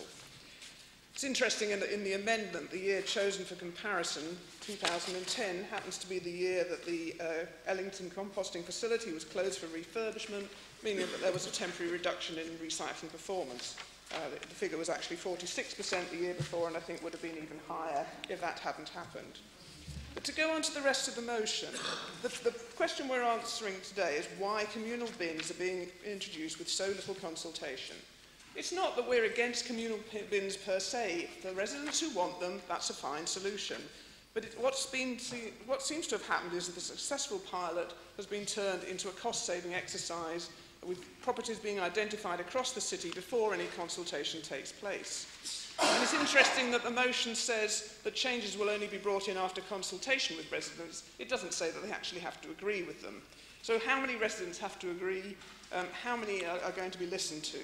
We think that producing a map with 10,000 properties on it is utterly ridiculous. This should be something that happens from the ground upwards, with residents being asked on an individual basis, street by street, whether they want these bins or whether they don't. And I spoke to residents who are very concerned about the idea of having to carry their waste to a communal bin, elderly people. They're worried about the bins being set on fire. They're worried about them being used to commit crime. And so I think it can only be done where a majority of residents agree with that happening. On the garden waste, I mean, I think it's really stretching belief to say that 25,000 residents are attracted to subscribe to the garden waste scheme. A lot of residents do actually pay because they feel they have to, but I haven't met many that are actually pleased to do so. It was brought in, I think, wrongly. It's stopped a lot of people actually recycling their garden waste, and that's a great shame. And as for the alternate bins, again, there was a total lack of consultation, total chaos over the information that went out, and people were very angry about that, and they still feel that it's very difficult, particularly when they're refused the chance to have a larger bin unless there's 6 adults in the house, which seems to me utterly ludicrous. We really have to have a more sensible policy to allow people, if we're going to keep alternate bins, to manage their waste more successfully. So I think it's a question of consultation. It's not top-down imposition of bright ideas. It's working with residents at the bottom level to try and find out what would suit them best, how they feel they can manage, and not this appalling approach. Thank you very much. I now call on Councillor Stevenson to move an amendment, seconded by Councillor Hardman. Thank you, Lord Mayor, for giving me the opportunity to counterbalance the untruths contained in the motion by Councillor Huddard and her colleagues this evening in this amendment. I think it's important that the truth and the facts are laid bare here, and that is what this amendment intends to do. The points raised in the amendment are factual, and we have also seen an increase in recycling, with 76% of residents satisfied with the doorstep curbside recycling. I think I will leave the political posturing to the opposition. My concern is that this giving of misinformation and misleading has concerned and upset many residents needlessly by giving them unfounded concerns. We, as an administration, have made it clear that we are willing to work with partners and residents to deliver services in a different way across a variety of issues that are concerning residents, not least this issue this evening. This council does not intend to impose and has never intended to impose communal bins in back lanes in this city, and as I have said this on more than one occasion. Residents who have communal bins, where are they? They're in the back lanes in 3 streets in Jesmond where consultation was undertaken. Residents, the opposition has stated that consultation has not been carried out in North Eaton. That's correct, it hasn't, because consultation is being carried out as the programme is rolled out through the streets identified, with residents in the streets, with local councillors, not just randomly.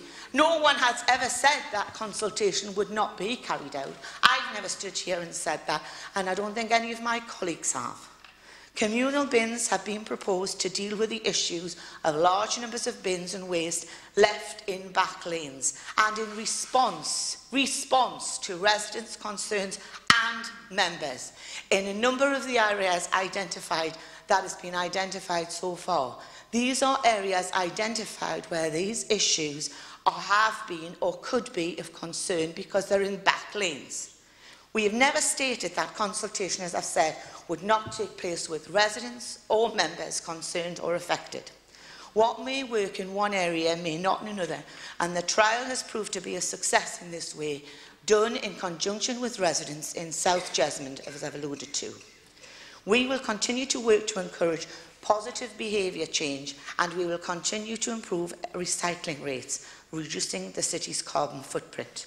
We as an administration want to improve the environment for everyone, not just some, and as such would look to introduce innovative solutions where possible. That's always been said with everything.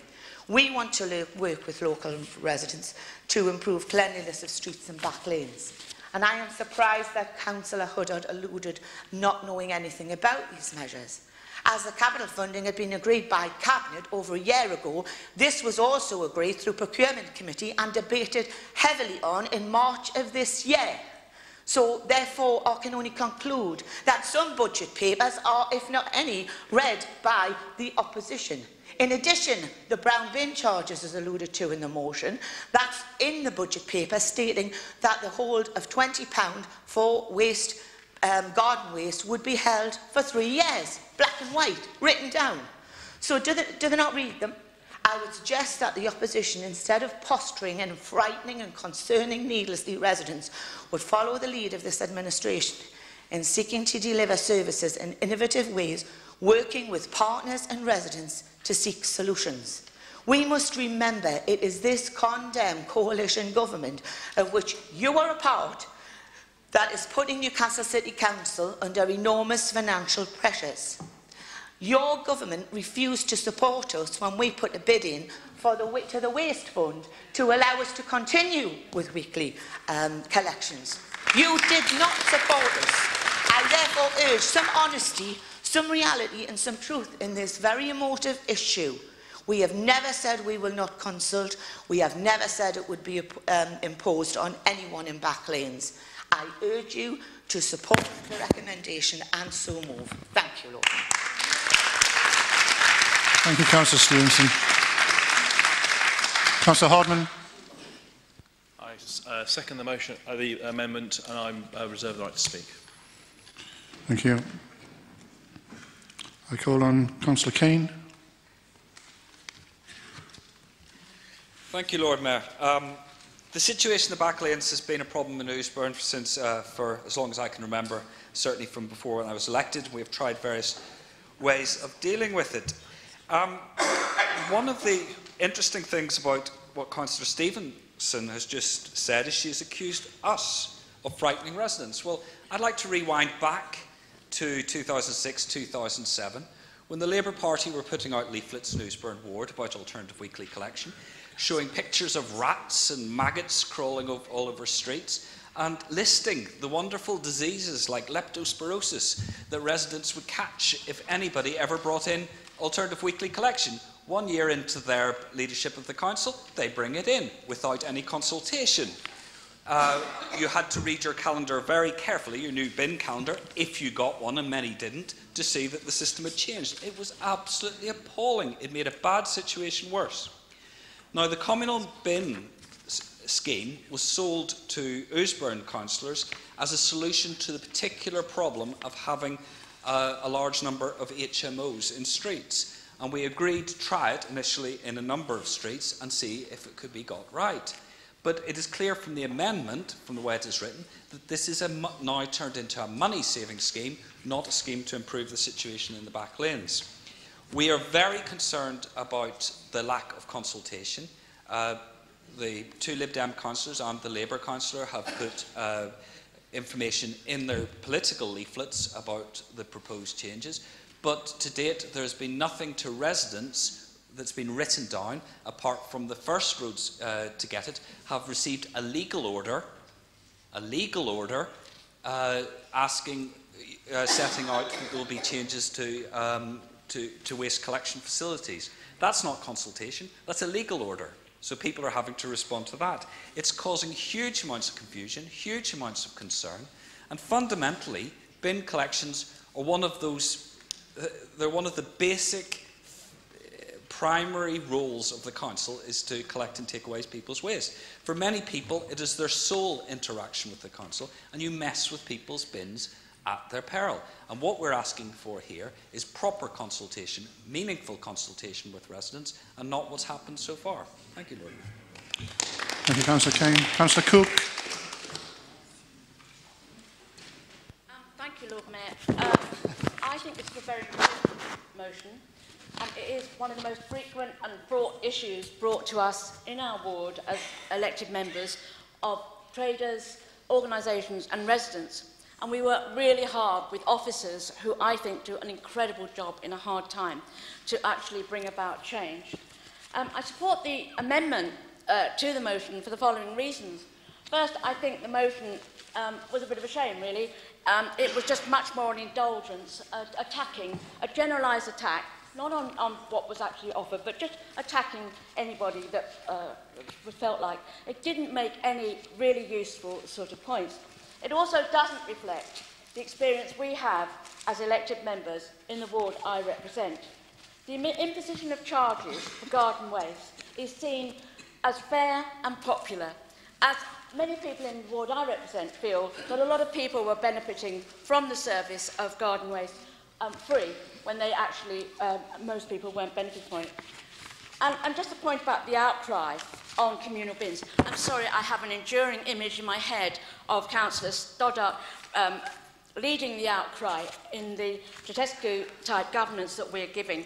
I think it would be quite interesting idea. In our ward, there has been no outcry.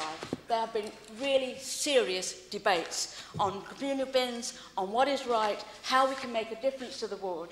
And all that debate has taken place at grassroots level, very seriously at grassroots level, and we have all the evidence to show that. And we have had artists involved, we have had residents, we've had traders involved. I also support the amendment because it actually is quite supportive to ward members. It shows that we have to really all work together to actually make a change for our residents in this very fraught and difficult issue. So I support the amendment and recommend it. Thank you, Councillor Schofield. Councillor Walker. Thank you, Lord Mayor. I support Councillor Huddard's motion and would like to make a couple of points. There are a number of terrace streets in North Jesmond which contain a large proportion of multi-occupancy properties, and consequently problems arise with both household and recycling waste being strewn in the back lane as bins become full. This is a greater problem at the end of the academic year when tenants vacate the properties, landlords and letting agents wish to clear items they are replacing and remove any leftover articles. Residents in particularly problematic streets might well favour communal bins. However, there are a large number of terrace streets which have a majority of permanent residents and have fewer problems. In these instances, many residents would not favour communal bins. Action against those who leave bins in the back lane, including landlords and letting agents who are responsible for multi-occupancy properties, could help alleviate problems.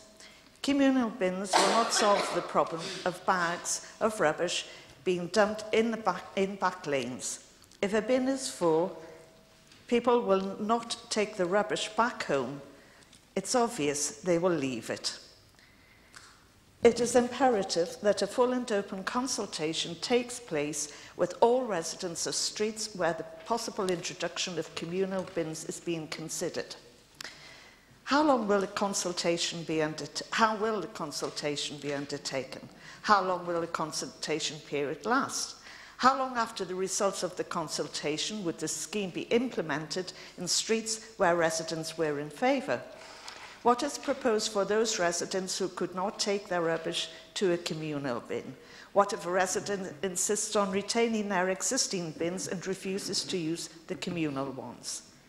Will decisions be made on a simple majority of those responding to the consultation, or will there have to be a defined percentage either in favour or against the scheme to make the decision valid? Will the responses as a percentage of the total number of households in this street be taken into account? Will account be taken of the number of multi-occupancy properties? This scheme cannot be imposed upon residents without a clear, transparent consultation which satisfies residents that they have had a full opportunity to express their views and they are content that these opinions are fully considered and acted upon. Thank you. Thank you, Councillor Walker. Councillor Cook. Well, there's only one word for this motion, Lord Mayor. Rubbish.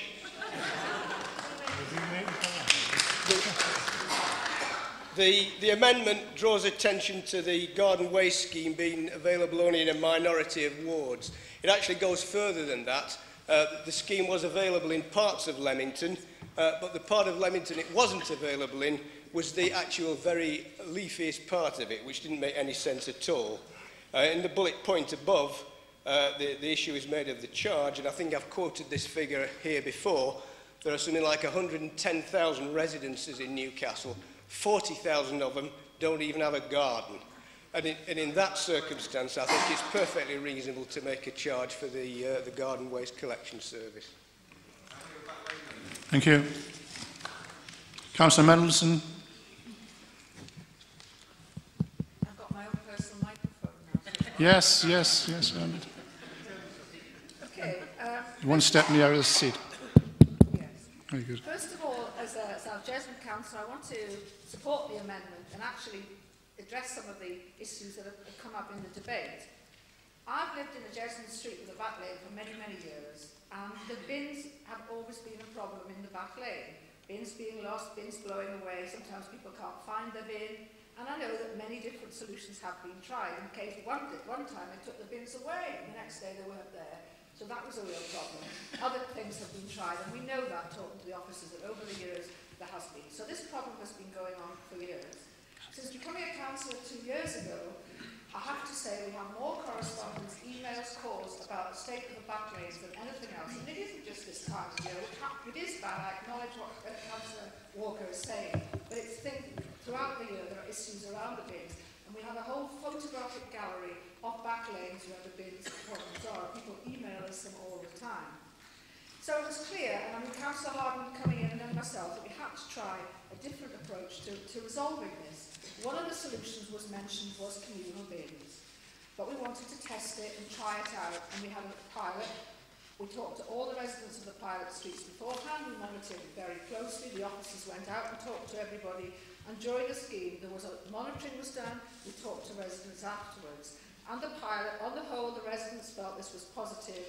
There were one or two things that needed to be tweaked. The actual look of the bin. In fact, I've become quite an expert on what a communal design of a communal bin. That was improvements were made and some of the changes to the scheme.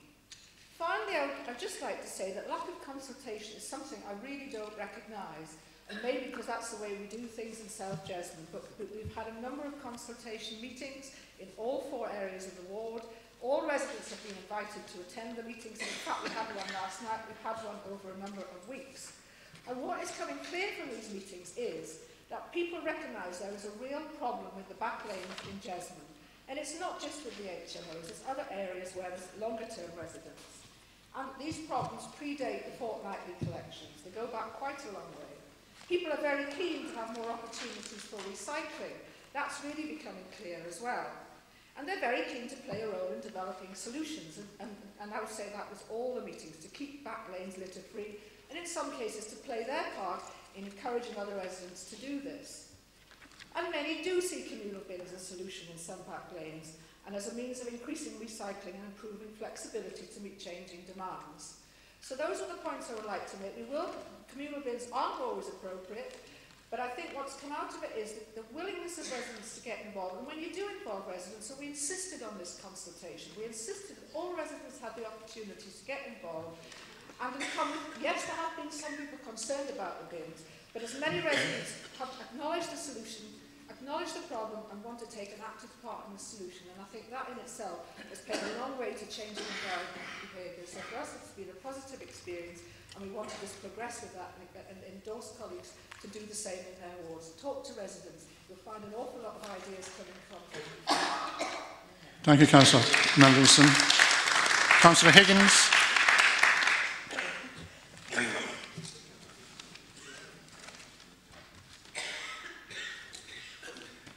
Thank you very much, Lord Mayor. I would like to speak in support of Councillor Stevenson's excellent amendment to this motion, but before I do so, I just want to comment on my sense of disappointment that Councillor Huddard, not for the first time, has chosen to make snide comments about Councillor Murison, or as was Councillor Murison, when he's not here to answer back for himself. I would just like to place on record my own appreciation of the excellent work that Councillor Murison did for this city and the tremendous achievements that he made. And if Councillor Murison was here to speak for himself, I'm sure he would respond to the comments that Councillor Huddard's made, not for the first time, about his performance on the council. But I'm pleased in many respects that Councillor Huddard has brought this motion to council because it's enabled Councillor Stevenson to respond in a way that shows the fundamental difference between the approach on that side of the council chamber from this side of the council chamber to a problem that we really face in our city. The problem is that we have a society that increasingly produces more and more waste. We seem to be a kind of throwaway society, and we have increasingly less resources to deal with that waste. And I note that it's when Councillor Huddard has put together her motion, and no doubt when she goes around and talks to residents, she conveniently omits to mention the fact is that we're having to grapple with less and less resources to deal with this because of less and less money coming from her coalition government. So it's how we deal with that that's the real issue. And what we are seeking to do is we are seeking on this side of the council chamber, as Councillor Stevenson says in her amendment in a very detailed way, to look at this in a very constructive way. What we have from Councillor Huddard, and I remember on a previous occasion she told me about spending her free time going around back alleys photographing overflowing waste bins. I mean, my answer to that is, Dorian, is get a life out there, you know. But what we've got is Councillor Huddard just making mischief. And when Councillor Schofield talks about Councillor Huddard leading the outcry, I've no doubt she's the Pied Piper in all this.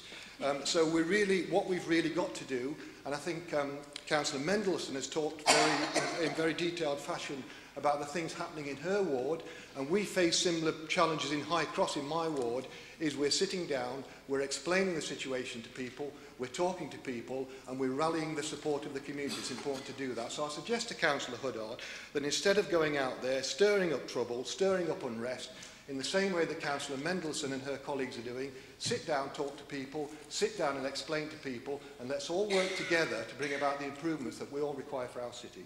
Thank you, Councillor Higgins. Councillor Hardman. Could I just mention that the rules of debate say a proposer, a seconder and 6 members speak, and we've been right through that, so I'm calling on Councillor Hardman. I'm flabbergasted by the intellectual dishonesty displayed by some of the members opposite with this motion. The communal bins proposal was shared with Liberal Democrat councillors in 2011 when it was first being developed. When the idea was shared with your colleagues, the response was almost non-existent. No scrutiny, no constructive criticism, nothing positive. I should not have been surprised because in 3 years of being in councillor, I have yet to be presented with a new idea by any Jesmond Liberal Democrat councillor. They just react late to every issue, copy others' ideas, and don't have a proactive or creative bone to share among them. It is only when you see an opportunity to grandstand and pretend to act like superheroes to Newcastle do you start to make a fuss. But you will find you've chosen the wrong issue to don your skin-tight lycra suits and capes. You will find that most residents understand that your government is trashing our city while it uses the money taken from us to prop up the vote in the south of England. You will find that residents appreciate that we are trying to use creative methods to make our streets cleaner, and they will see, like the residents on the trial street saw, that communal bins improved their neighbourhoods. On top of this, not only have you chosen the wrong fight, you have even got your facts wrong. There has been meaningful consultation. It just has not been attended by any of you, it seems. There have been 10 consultation meetings in South Jesmond on communal bins. We have been consulting with residents the whole way through the development of the scheme, holding consultation meetings and delivering letters to every resident in the areas to make sure the scheme took on board their views and to make sure it was right for their area. In 1999, the Labour Council introduced wheelie bins to much the same opposition, with fear being spread by misinformation and rumour. Yet almost all the fear disappeared when it was obvious the horror stories were not happening. These wheelie bins have become part of Newcastle now and have helped the council deliver a better service in much, but not all of the city. For 15 years, despite many attempts, the council has failed to deal with the problems caused by the proliferation of wheelie bins left out in some areas of the city. Bins left out not just by students. And the communal bin solution is not just about saving money, though with this government it does help. We need to do better if we really want to improve recycling rates and keep our streets clean. It takes creative solutions to do better. Has Councillor Huddart bothered to speak to one resident who lives in the streets of the trials? Has she bothered to ask if they were consulted? Has she heard how they were afraid of what communal bins would mean until they had experienced them? Has she heard from them that they chose to keep the communal bins after the trial ended? It is easy, lazy and cowardly to present no ideas and just attack others. Have some courage and believe... It is, seriously. Have some courage and belief in your own intelligence, if you can find it, and work with us and officers to deliver a better, cleaner city across our great city. I urge you to support the amendment. Thank you.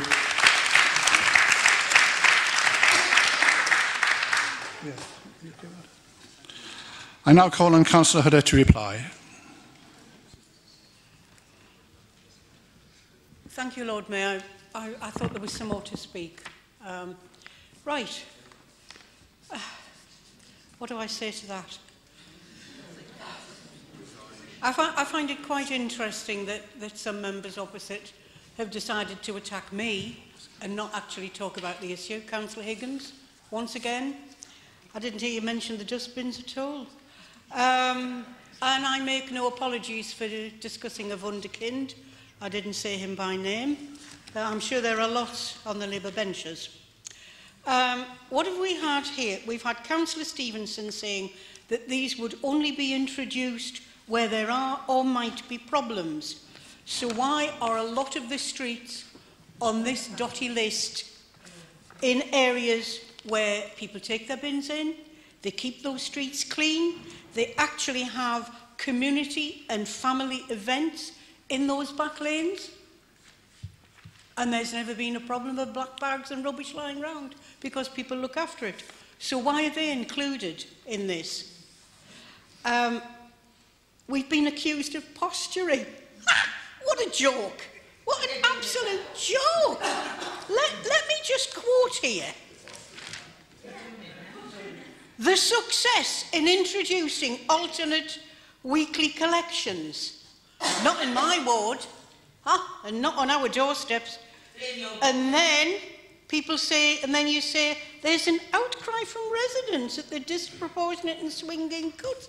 What outcry? Name me 20 people who aren't in the Labour Party who've had an outcry.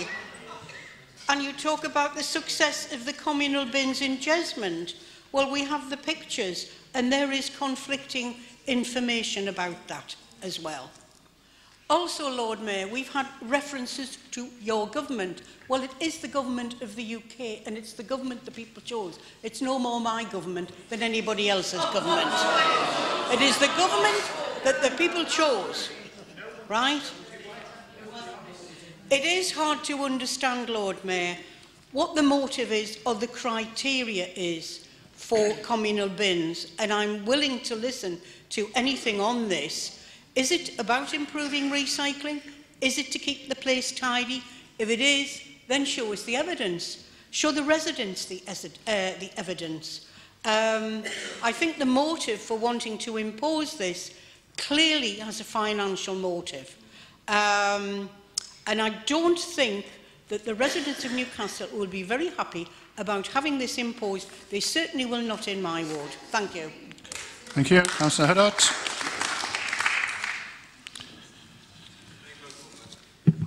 Okay, we now go to vote on the amendment.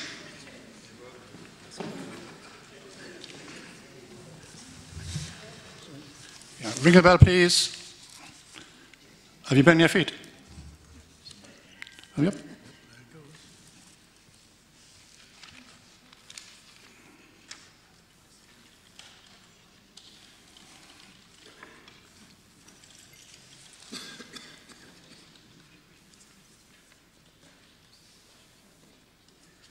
All done. The amendment is carried. Now to vote on the motion as amended.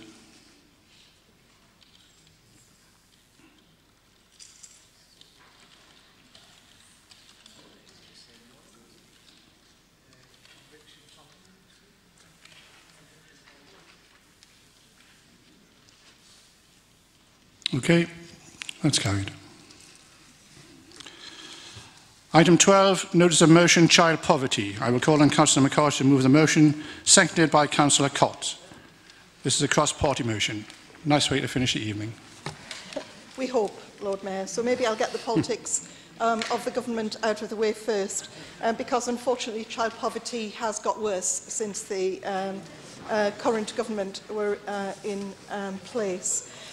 Lord Mayor, what we've set out tonight, and I'm delighted that the opposition are supporting this, because although I'm making a point about the regression over the last few years, I think we share concerns across this council chamber about child poverty. It's a disgrace that 3.5 million children live in poverty in the UK. More than 1 in 4 children, of course, much higher in the city, where on average it's 1 in 3, but in some parts of the city, in some of our most deprived areas by the river, Lord Mayor, it's much higher than that, and I think that is disgraceful.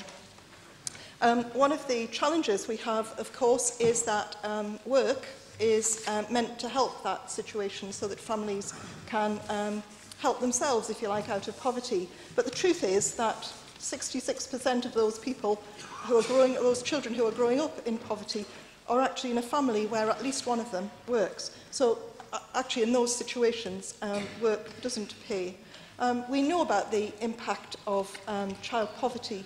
It does mean, it's a disgrace in the 6th or 7th richest country in the world that children in our city and in our country are cold. They don't have breakfast before they go to school often, and actually our schools do a really good job in the city of feeding children where they're in that position. They can't join in with activities. They probably can't go on trips because their families can't afford it. And one of the things that I heard really strongly, Lord Mayor, when we were consulting on implementing a living wage in the city, was some of our very low-paid workers who, we're talking in this motion about going on holiday for the first time. And actually, it's that kind of story from real people about a family who were able to go on holiday in Northumberland in a caravan for the very first time in their children's lives. And, again, Lord Mayor, it's disgraceful that some of our children haven't had those opportunities. We know about the impact on educational attainment. We know about the impact on GCSEs. We know that children who are living in the most deprived circumstances at the age 2 are already way behind their counterparts in better off areas. And of course that gap just grows and grows as they go through their school lives. We also know that if we don't do something early, then the cost on us all is immense. There are billions of pounds we have to find to carry out interventions in schools, or interventions through health, or interventions through social care. The cost of a looked after child, we had the report earlier from Councillor Kingsland.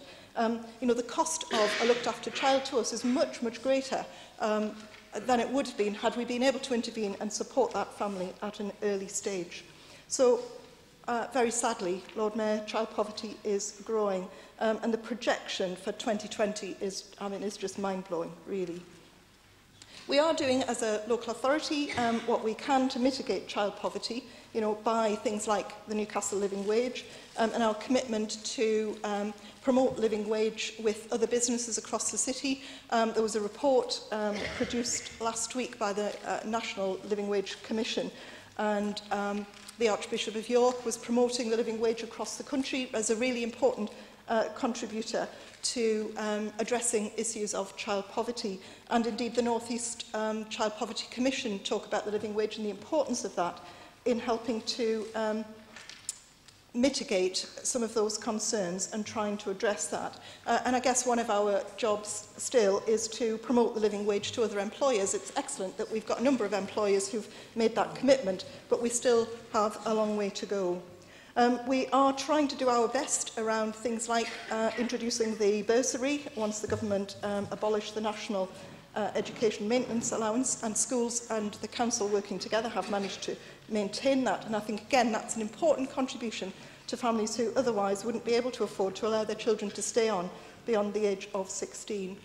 We've included in the motion how schools can contribute to this through the pupil premium funding, which I recognise as an important opportunity to support the most disadvantaged and begin to narrow that gap. We also, of course, know about the troubled families agenda and what we've done with the crisis support funding to get money into the hands of the most deprived families to enable them to feed their children over Christmas and the school holidays when they struggle, I think is fantastic work as well. And, I want to praise the officers.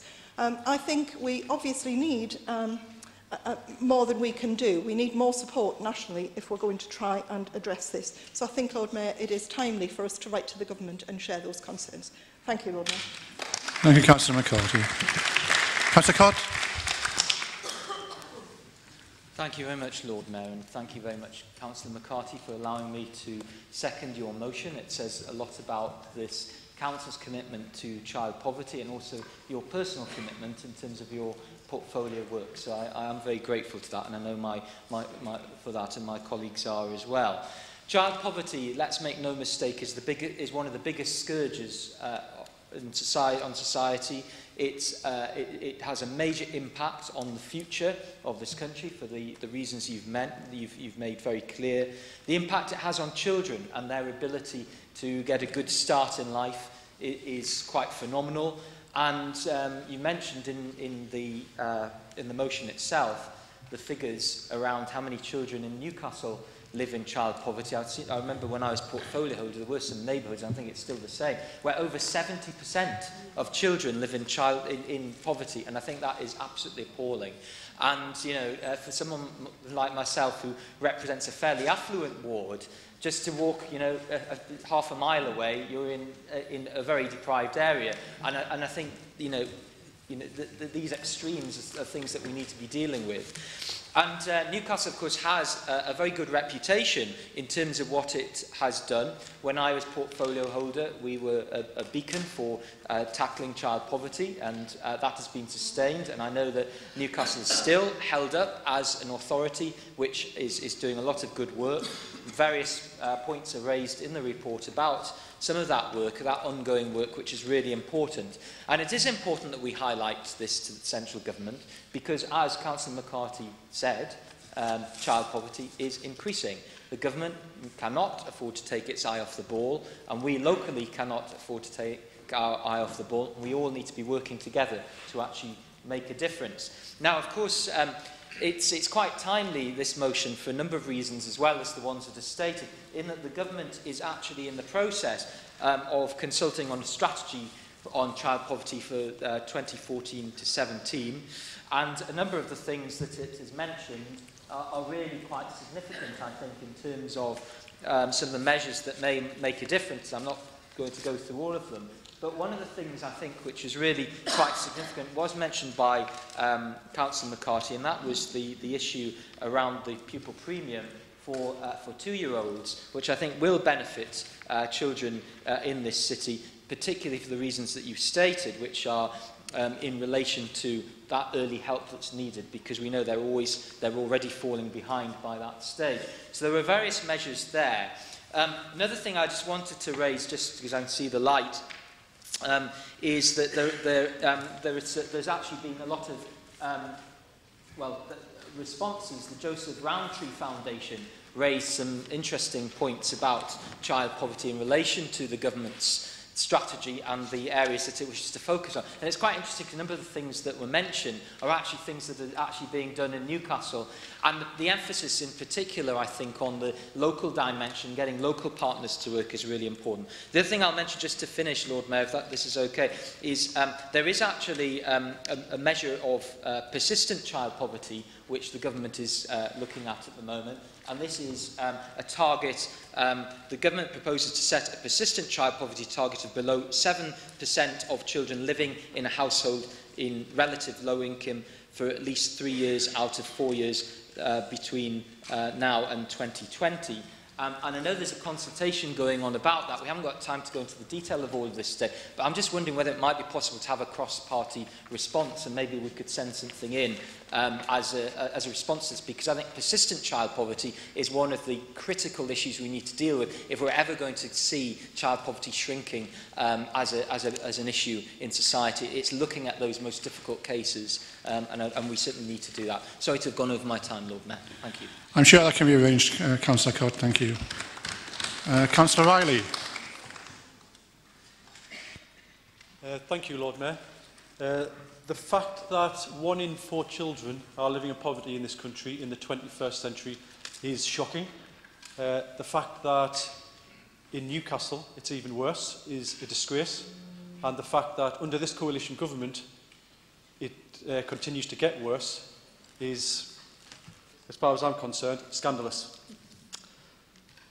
Now, I appreciate the fact that the party opposite have decided to support Councillor McCarthy's motion, and I respect that, but I do think they have to accept some responsibility for this situation.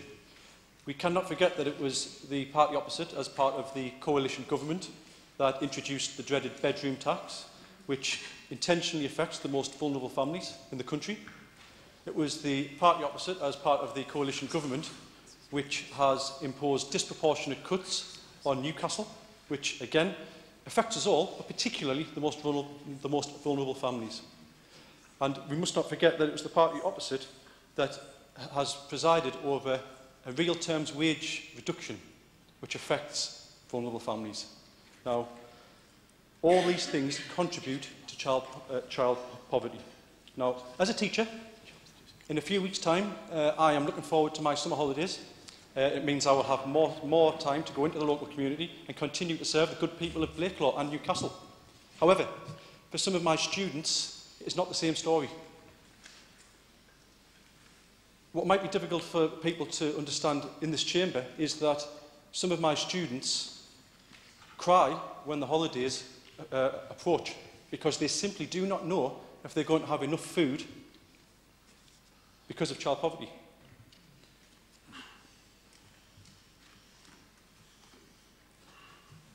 It's no exaggeration for me to say that after the summer holidays, some of my students will come back visibly thinner, just like they did after the last Easter holidays. This is the reality of child poverty in this country and in the region. Now, it's not all bad. I'm proud to be part of a Labour-led council which has introduced the Newcastle Living Wage. I'm proud to be part of a Labour-led council which has the Newcastle Families Programme to help the most vulnerable families. I'm proud to be part of a Labour-led council that has sewer start centres across the city to help the most vulnerable families. All of these things help reduce child poverty. Now, a wise man once said that the test of progress is not whether we add to the abundance of those who have much, but whether we provide enough for those who have too little. I can't help feel that the party opposite, as part of the coalition, supports the former, whilst I'm proud to be part of a party and a council which supports the latter, and I support this motion.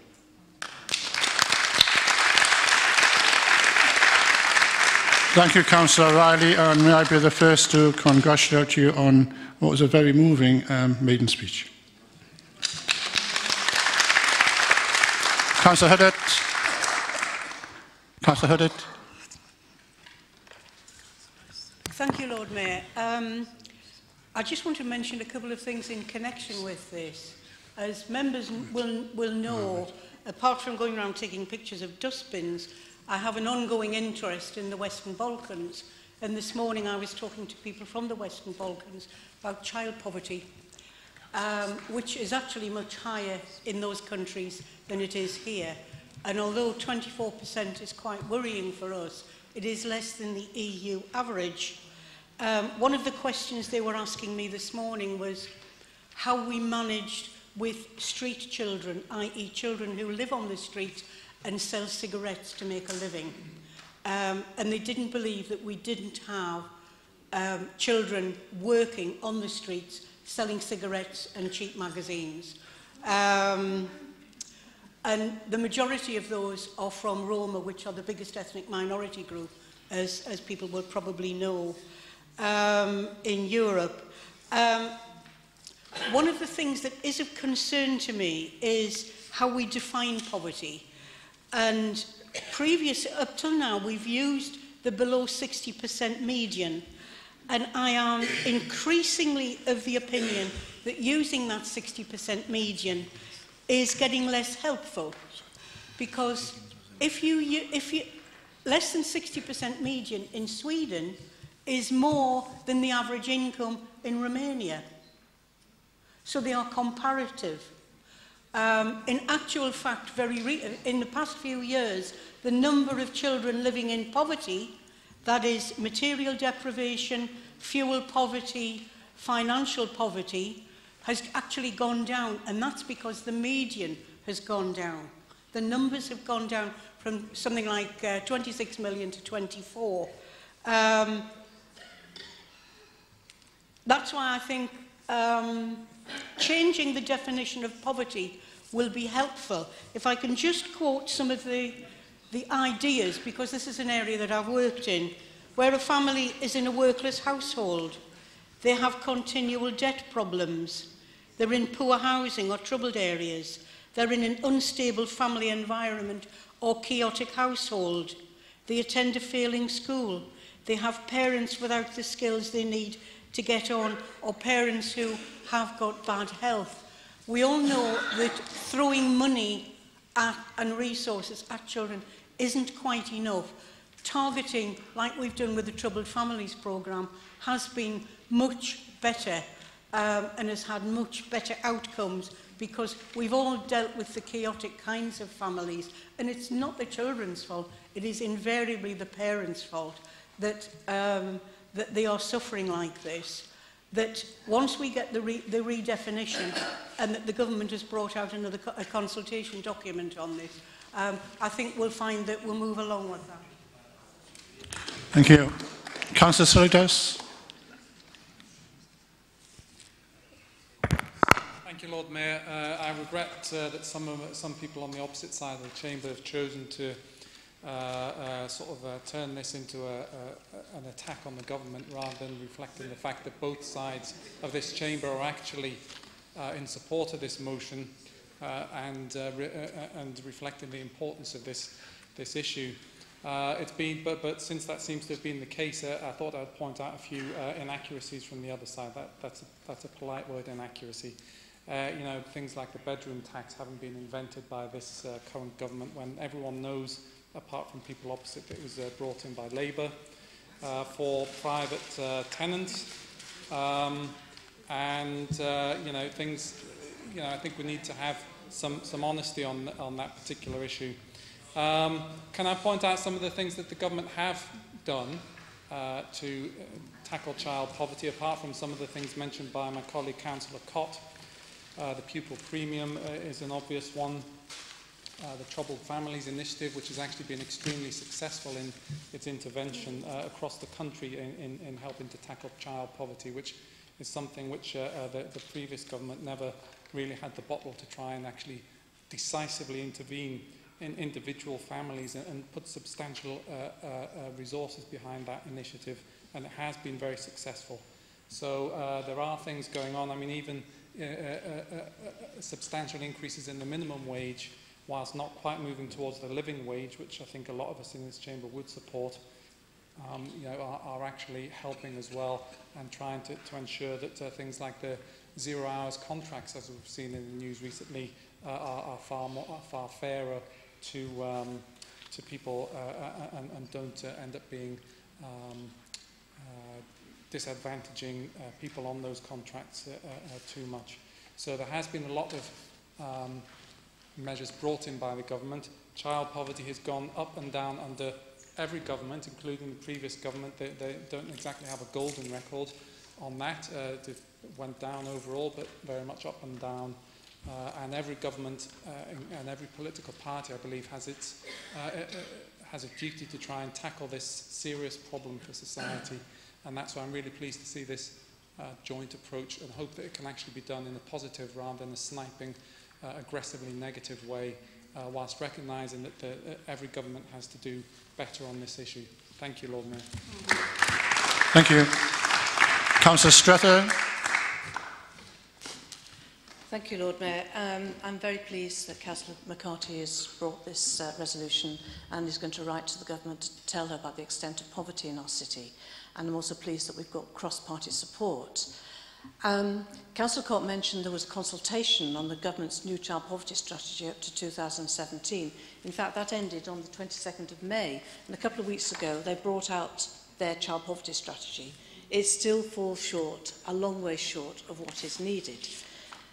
It is still actually blaming many families and many people who are poor for the cause of their poverty, rather than looking at some of the structural factors. And I think for that reason, I think we need to not only tell government about what is happening in our city, as we did do in our response to that consultation, and which we described as child poverty as being a national emergency, which it has become, but the government still hasn't got the right responses. So I just want to make 3 points about what I would like the council to say when it writes to the government, because the government doesn't seem to have grasped some of the fundamentals about what it needs to do. The first thing is to recognise that many poor children are growing up in households where at least one person is working. So one of the problems which government has now recognised, to its credit, is that low wages are one of the causes of child poverty. It is really important that we urge the government to, without delay, increase the minimum wage now and get it as close as possible to the living wage, and that the minimum wage before long should become the living wage, that there should be one and the same thing. Many of us in this council chamber are talking to employers about introducing the living wage in the city. Many want to do so. Many have got concerns about whether affordability. As soon as the gap between the minimum wage and the living wage is closed, it's going to be easier for those employers to make that final jump to a living wage. So it's really important that we stress to the government that they should do something quickly. But the second important point that nobody's mentioned, the government hasn't mentioned, is that wages alone are not enough to address child poverty. They have to do something about child benefit. Child benefit has been frozen for 3 years. Child benefit is good because it has nearly 100% take-up. It is actually adjusted to family size, and even the government recognise the larger families are in the deepest poverty.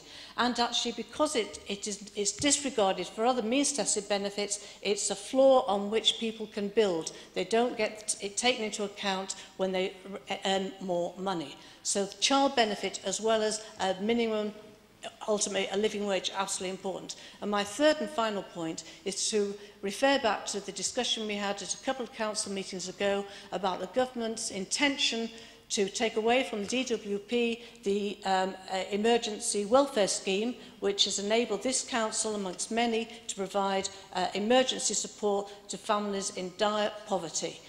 We must urge the government to not abolish that in 2015, if it shifts it to the Department of Communities and Local Government, that it ensures that there is compensatory money in the government grant to local authorities so that we can continue to provide that much needed emergency support. Thank you, Lord Mayor. Thank you, Councillor Stretton. Councillor Higgins. Thank you, Lord Mayor. I'd also like to speak in support of the motion, but before I do so, I would actually like to just sort of say a personal message to Councillor Huddard. Councillor Huddard, I actually regret if I caused any personal offence. I like to feel that politics is a pretty robust business, that we have this political knockabout in the council chamber. It's not a personal thing, it's all about the nature of politics in here. But if I've caused you any personal offence, I do actually regret that. But it was just in the nature of the kind of political knockabout in the council chamber, okay? But in terms of the motion, I'm pleased that, the Deputy Leader of Council has brought this motion, because obviously for a good many years now, more years than I care to think of, I've been elected representative for one of the more disadvantaged parts of the city. And I note in the report that I think Councillor Cott was alluding to from the Social Mobility and Child Poverty Commission, that there is a significant mention there about the waste of talent of children who are able performers, bright children at primary schools, and then once they reach secondary school level, they begin to fall back significantly. It actually quotes some figures, and it talks about, you know, the waste of talent amongst children on an industrial scale. And both Councillor Stevenson and I think, have been on governing bodies at schools, primary schools around the Benwell-Scotswood area, and we've seen this. We've seen children there who are bright, who are articulate, who are very able at that level, and yet years later, for whatever reason, whether it's about the culture, the family, the environment, they don't achieve what they are setting out to achieve in life, and it is so disappointing, I think. And the sad reality, a lot of the talk there, I mean, Councillor Strethers was right to talk about the material things, about money and about finance, but there's this kind of thing, you know, about expectation. I remember when there was a survey came out a few years ago which pointed to the low number of children from, you know, council estates or social housing that go on to university. And I remember at that time going and sitting with a group of parents, largely mothers around Scotswood, we sit in the community cafe there, and I was saying to them how terrible this was. And they didn't share my concerns because, well, that's what our kids are. Our kids don't go to university. And the sad part about it was that was their kind of expectation that, well, it's kids from better off communities who go to university, and our children don't. So I think there's a whole issue there. There are the practical issues around poverty. There are the deprivation issues that Councillor Riley talked about, I think in a very powerful speech. But there also is this culture that we've got to accept a certain level in life, a certain expectation in life that is not quite what other people have got. And I think we've really got to lift that if we're going to lift people out of that kind of poverty trap that we're in. Thank you, Councillor Higgins. I now call on Councillor McCarthy to reply. Thank you very much, Lord Mayor. And before I go into my reply, Lord Mayor, can we just congratulate Councillor Riley and indeed Councillor Ashby for their maiden speeches tonight. Well done. Thanks indeed. Thank you. Child poverty is a statutory duty of the Council. I think it's a statutory duty of the Government. I think in previous legislation that has been quite clearly set out.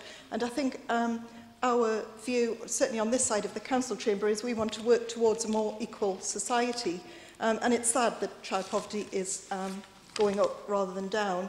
And although I accept that child poverty, I think it was Councillor Saldas said that child poverty goes up and down under all governments, the trend was downwards by the end of the Labour government in 2010. And maybe not far enough and not fast enough and not significant enough, but I still think that was the right way to work. The Child Poverty Commission has said that there are probably three things we need to do if we're to address child poverty. One, I think, is the living wage, and right across the Council chamber we have supported that. The second thing is to have family-friendly policies, which I believe as a local authority we have, to enable parents to work and to support their children. You know, to have those policies in place is also really important.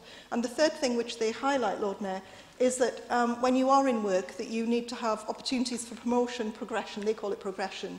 I think my language would be about promotion. So opportunities to move into better paid work and, you know, more senior roles. And they're the three things that they recommend. And, you know, we can't do that on our own. That's where I think we need support nationally. I think the Councillor Cott referred to the government strategy, and Councillor Strethers has said that the strategy has now been produced. My understanding is that there were the only one change that was accepted into the revision of the child poverty strategy from the government was that they do now refer to the living wage, which in their consultation document they didn't refer to. So the view of, and obviously I haven't read what Joseph Rowntree or other organisations nationally have said, but the review of the Child Poverty Commission in the North East is that responses have been ignored. I accept we need to work with partners, we need to do a significant amount. I'm really delighted that we can make a cross-party response to government. And I think maybe we could write, and I'll talk to Councillor Cott outside the meeting perhaps, but maybe we need to write and express our disappointment that that strategy doesn't take into account some of the issues that we have discussed tonight. Maybe that could be the focus of our contribution.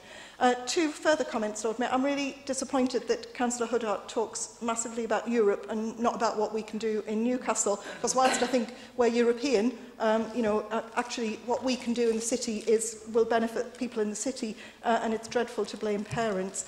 And Councillor Saladas talked about work and the importance of work, and particularly some of the things that I think we can challenge around things like zero-hour contracts. As we know, we don't have any zero-hour contracts, but those sorts of things would help to make employment fair, and hopefully we can address some of the issues. Can I thank colleagues from across the Council chamber for the contributions, Lord Mayor, and I'm really pleased that we can support this motion across the Council. Thank you. Thank you, Councillor. Thank you, Councillor McCarthy.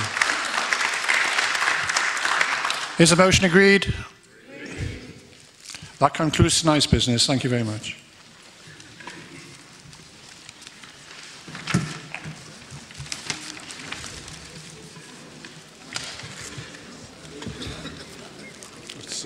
What we'll do this.